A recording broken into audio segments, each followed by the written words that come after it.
Fala, minha fiel torcida, uma boa noite pra você que tá chegando aqui agora no nosso canal. História importante do Timão aí, com resultado de 3-2 em cima do Vasco. Então já chega deixando aquele likezão aí. Vai Corinthians, separei pra vocês o pós-jogo aqui que está imperdível. Se você é novo aqui no nosso canal, já se inscreva aí. Ativa aquele sininho de notificações, porque saindo mais notícias do Timão, você já vai ficar por dentro. Beleza, rapaziada? Durante a semana, de uma escalação com vários jogadores jovens formados no clube, que Guinegão, Kaique. até agora receberam mais críticas do que elogios, porque a temporada do Corinthians ela é muito decepcionante, mas eles não têm culpa nenhuma disso. Sim. E, obviamente, fazem aquilo que tem possibilidade de fazer e não deixam de fazer qualquer coisa porque não se comprometem ou porque não querem, né? Mas até agora, até essa rodada, a questão com o Corinthians era assim: o Corinthians tem um elenco problemático, mal montado, mal construído, mas tem 11 jogadores, aqueles chamados 11 melhores, que, né, num jogo de 11 contra 11, conseguem competir teoricamente contra qualquer um. Não sei se isso é verdade em relação a todos, se é qualquer um mesmo, mas são jogadores que eliminaram o Palmeiras da Copa do Brasil. Contra a maioria competem. Competem contra a maioria, foram capazes de eliminar o Palmeiras da Copa do Brasil, e sempre que isso for dito, vai ser necessário lembrar, isso é um feito da comissão técnica do Corinthians com o grupo de jogadores, terem conseguido eliminar o Palmeiras da Copa do Brasil em 2 jogos. Normalmente em 2 jogos quem passa é o time que é melhor, o Palmeiras é melhor do que o Corinthians, indubitavelmente, mas é verdade, o Corinthians tem 11 jogadores, tem um time que todo mundo sabe qual é, que consegue competir, e numa situação ou outra, para um campeonato brasileiro, isso não é suficiente. Você precisa de mais jogadores, você precisa de um elenco que seja mais generoso em qualidade. O Corinthians não tem. Mas, numa competição como a Copa do Brasil, o Corinthians vai enfrentar o Atlético Paranaense na próxima fase, eles podem carregar o time à frente, como fizeram até agora. Mas essa atuação, não só esse resultado, essa atuação de hoje, fora de casa contra o Vasco, Vasco pressionado, torcedor querendo saber se o Vasco é o time que ganhou de 6 do Santos ou se é o time que perdeu na Copa do Brasil de novo nesse meio de semana para o Juventude, e não conseguiu repetir atuações no Campeonato Brasileiro.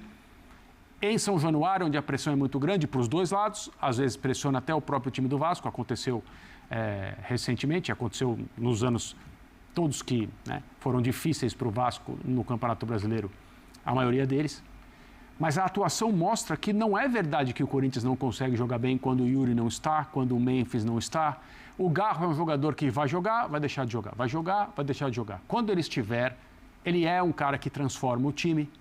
Nenhuma equipe pode deixá-lo finalizar próximo do gol como ele fez hoje. André, quando ele entrou, ele mostrou o quanto ele é necessário. Exato. Quando ele participa do segundo gol e o escanteio do terceiro é claro, obra dele. a diferença que ele faz é automática. Os jogadores do Corinthians não têm as virtudes que ele consegue mostrar quase sempre quando ele entra em campo. E se qualquer defesa do futebol brasileiro bobear com o Garro, ele vai decidir partidas, ou ele vai pelo menos transformar jogos. Foi o que aconteceu hoje. Então, o Yuri não jogou, o Memphis não jogou. Tem semanas aí para eles dois voltarem. É uma situação que precisa ser administrada pela comissão técnica. De fato, eles não têm substitutos óbvios assim para desempenhar as funções. O Vitinho entrou hoje no segundo tempo? Entrou. Contratação não tá que o Corinthians não tem condição de jogar. Não tem condição ainda. Para mim, me pareceu bem precipitada a presença dele em campo, mas às vezes você precisa fazer o que está ao seu alcance para querer tirar de algum jogador, nem que seja 10, 15 minutos de alguma qualidade. O Corinthians está nessa situação. Agora, a atuação de hoje, ela comprova de que o time, sem essas peças, que são indiscutíveis no Corinthians de hoje, pode ser competitivo. Sabe o que eu acho, André? Não sei se você concorda comigo. Com os principais jogadores, é o Dorival se adaptando às circunstâncias. Com esse time, é o Dorival jogando como ele acha que o time tem que jogar, mesmo sem ter a qualidade. Sim. Ou seja, é bom que se entenda que se o Corinthians em algum momento der mais espaço pelos lados, quando ele tem Garro, Yuri e Memphis, se o Corinthians em algum momento não marcar bem no meio, ficar sofrendo com inversões de bola, é o treinador privilegiando a qualidade, porque é o time que até agora se mostrou mais competitivo mais vezes nos jogos grandes, que é exatamente o que o Ramon fazia. Sim. E falava na entrevista, falava, se quiser eu posso marcar um time mais fechado, etc. Mas é o Corinthians, e tem esses 3 jogadores, e a qualidade deles. Então, quando o André fala do elenco montado com limites, é porque o ideal seria que o jogador que faz o lado de campo com a qualidade do Memphis também voltasse para a recomposição. Que o jogador que nem o Garro, que desequilibra na construção, na finalização, que dá assistência, conseguisse, e eu não acho que ele é negligente, o Memphis acho que é um pouco, o Garro não acho que é negligente, conseguisse ser mais participativo sem bola na recomposição, para o time ser mais pleno, coletivamente. Agora, o treinador tem que se adaptar às circunstâncias, ele não vai fazer o Memphis correr o que ele não correu em nenhum lugar, o Garro tem os seus limites, o Yuri corre pelos 2 se precisar, né? E esse é o Corinthians. Talvez volte na quarta-feira. E tem que voltar, faz falta. É um cara que resolve Pela jogos. Copa do Brasil, já contra o Atlético Paranaense. É importante. Mas eu acho até o Garro mais importante do que o Memphis. Se tivesse escolhido, o Garro. Claro que não é o mais...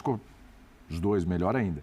Mas o Garro é mais importante. Só que o Garro entra numa condição clínica que me parece que é muito sério. É claro. Ele está reclamando do joelho, ele já deu a declaração, não já aguenta falou sobre jogar isso. 3 partidas, deve jogar no sacrifício. Não consegue. E ele tem jogado insistentemente. Ele tem aí é um caso parecido com o caso do Lucas que a gente falou tanto. Ele Que, comercial, assim, aparece. É parecido em todos os sentidos. É parecido no pouco jogar e na importância e na qualidade fora do comum que eles têm, assim, aí, independentemente do jogo de hoje. Aliás, quero só deixar claro, assim, eu estava na transmissão de um jogo, então não tem como falar de Corinthians e Vasco, e acho que para o Calçade vale a mesma coisa, para a gente deixar bem claro aqui, por isso que a gente não se manifesta na hora de falar do jogo. Eu estou trocando figurinha aqui com os dois. Agora, sobre o Real Madrid, mas sobre Garro dá para falar. Sobre Garro dá para falar. Eu acho, só que eu acho difícil essa porque o Garro...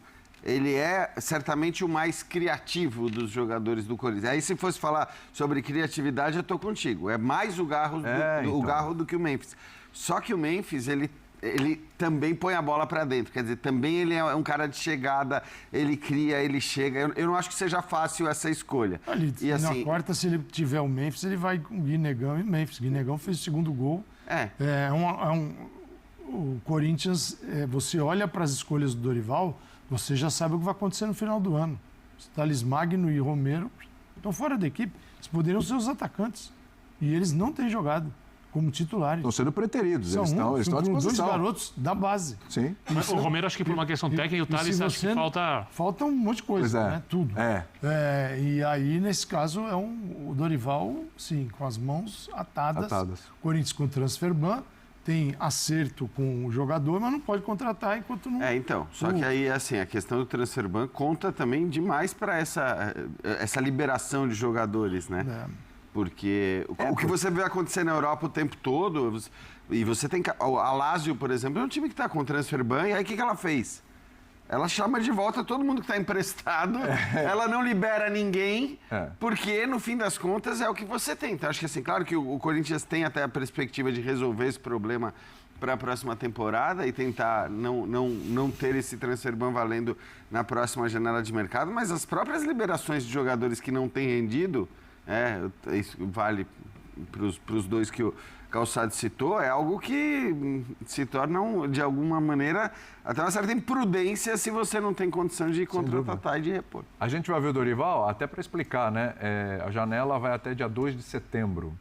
E o Corinthians, para fazer alguma contratação até 2 de setembro, entenda, 2 de setembro já é o começo da outra semana. Tem uma semana aí, vamos arredondar, né? Exatamente. Ele tem essa pendência com o Santos Laguna. 33 milhões? 33 milhões.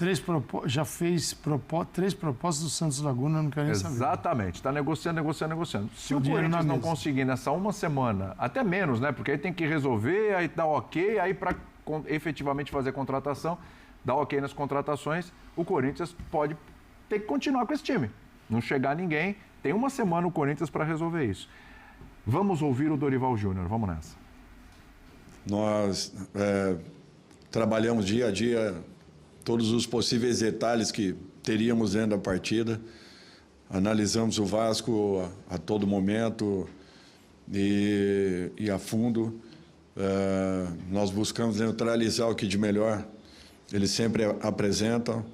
Não foi um jogo simples, não foi fácil. Nós tivemos um ótimo volume no último terço de campo e isso foi importante desde o primeiro tempo. Tivemos um jogo com um certo controle, porém dificultado também pelas ações da equipe adversária. Para mim foi um jogo de superação acima de tudo. Nós estamos aí com um número considerável, né, de jogadores fora, e mesmo assim todos eles muito preparados, entraram, cumpriram funções, e isso para mim é muito importante num momento como esse, onde nós precisamos de algumas definições e de algumas decisões. Muito bem, tá aí o Dorival Júnior. Agora, virando um pouquinho para o Vasco,